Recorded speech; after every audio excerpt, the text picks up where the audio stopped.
The notion that we are in this permanent tension by which we have a risk of work pulling us away from other biblically commanded things.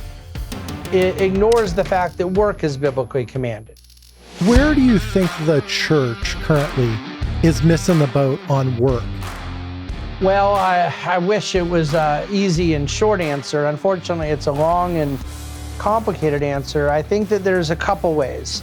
One is the general tone, the general tenor, the posture is that if work is not ignored, if it is preached about, it is preached about from a cautionary and careful and skeptical standpoint. Be careful you're not working too much. Make sure you're getting home on time to do dinner with your family. Don't let your work get in the way of your kids, things like that. Mm-hmm. Well, as it turns out, I'm all for getting home on time, being with your kids, all of these things. The notion that we are in this permanent tension by which we have a risk of work pulling us away from other biblically commanded things.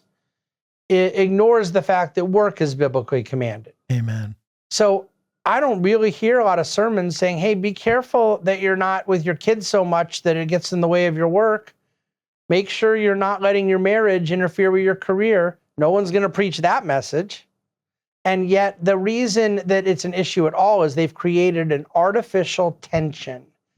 These things are not at odds with one another, other than the sense that all sorts of things that compete for our time and attention require this thing that is talked about in the Bible thousands of times called wisdom. It takes wisdom to figure out how to be a person devoted to their work and be a person devoted to their marriage, be a person devoted to their church, to their children. The church has decided to make one of those things expendable. Not the church building fund, not family dinner, not the kids' soccer game, just, the thing God created us for. Wow. And so I think that's a big problem and a big lost opportunity to be able to preach the whole counsel of God, an entire kingdom theology that incorporates our work and careers with the other pivotal priorities of our life. This episode of Rapid Response was brought to you by CTC Math. Visit them at ctcmath.com today.